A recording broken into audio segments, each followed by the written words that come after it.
Hello all, I am Gayatri from Varnam E-Sevai Tirupur. Aadhaar கார்டை பற்றி இன்றைக்கி ஒரு முக்கியமான அப்டேட் ஷேர் பண்ண போகிறேங்க. நம்மளோட குழந்தைங்களுக்கு ஆதார் கார்டு எடுக்கிறது அப்படிங்கிறது இப்போ ரொம்ப குதிரை கொம்பாக மாறிடுச்சு.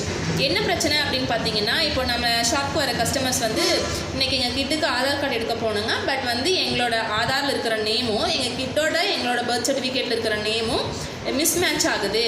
அதனால ஆதார் கார்டு எடுக்க முடியாது, ஏதோ ஒரு பேரண்ட்டுக்காவது கரெக்டாக இருந்தால் தான் எடுக்க முடியும்னு சொல்லி ரிட்டர்ன் பண்ணிட்டாங்க அப்படின்னு சொல்கிறாங்க. என்ன அப்படின்னு பார்த்தீங்கன்னா, இப்போ இந்த பர்த் சர்டிஃபிகேட்டில் அவங்க மதரோட நேமுக்கு பின்னால் இனிஷியல் இருக்குது. பட் அவங்களோட ஆதார் கார்டில் பார்த்துட்டிங்க அப்படின்னா இனிஷியல் இல்லாமல் இருக்குது. இந்த மாதிரி கேசஸில் நம்ம ஆதார் கார்டு எடுக்க முடியாது. ஏதோ ஒரு பேரண்ட்டுக்கு கரெக்டாக இருந்தால் எடுத்துக்கலாம். அப்படி இல்லை அப்படின்னா என்ன பண்ணணும் அப்படின்னா, ஒன்று பர்த் சர்டிஃபிகேட்டில் அவங்களோட அம்மா பேரை இனிஷியல் இல்லாமல் மாற்றணும், இல்லைன்னா ஆதார் கார்டில் இனிஷியல் போட்டு மாற்றணும். இப்போ ஆதார் கார்டு இனிஷியல் போட்டு மாற்றினா மட்டும் அந்த குழந்தைக்கு பர்த் சர்டிஃபிகேட் எடுக்க முடியும். இப்போ அதுக்கு என்ன பண்ணுறது அப்படின்னா, நீங்கள் ஆதார் கார்டில் மாற்றுறது அப்படின்னா அதுக்கு ப்ரூஃப்ஸ் வேணும். Like voter ID, PAN card, passport, அந்த மாதிரி ஏதாவது வேலிட் ப்ரூஃப் இருந்தால் மட்டும்தான் மாற்ற முடியும். அப்படி எதுவுமே எங்ககிட்ட இல்லை.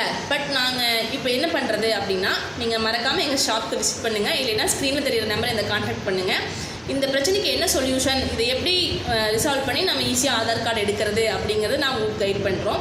மறக்காமல் இனி பர்த் சர்டிஃபிகேட் கொடுக்கும்போது நேம்ஸ் கரெக்டாக கொடுத்துக்கோங்க. ஆஸ் பர் யுவர் ஆதார் கொடுத்துட்டீங்க அப்படின்னா எந்த பிரச்சனையும் இல்லை. இந்த வீடியோவை உங்கள் ஃப்ரெண்ட்ஸ்க்கு ஷேர் பண்ணுங்கள், அவங்களுக்கும் யூஸ்ஃபுல்லாக இருக்கும். எங்கள் பேஜை ஃபாலோ பண்ணிக்கோங்க. இந்த மாதிரி யூஸ்ஃபுல்லான நிறைய அப்டேட்ஸ்க்கு மறக்காமல் வீடியோக்கு லைக் பண்ணுங்கள். தேங்க்யூ.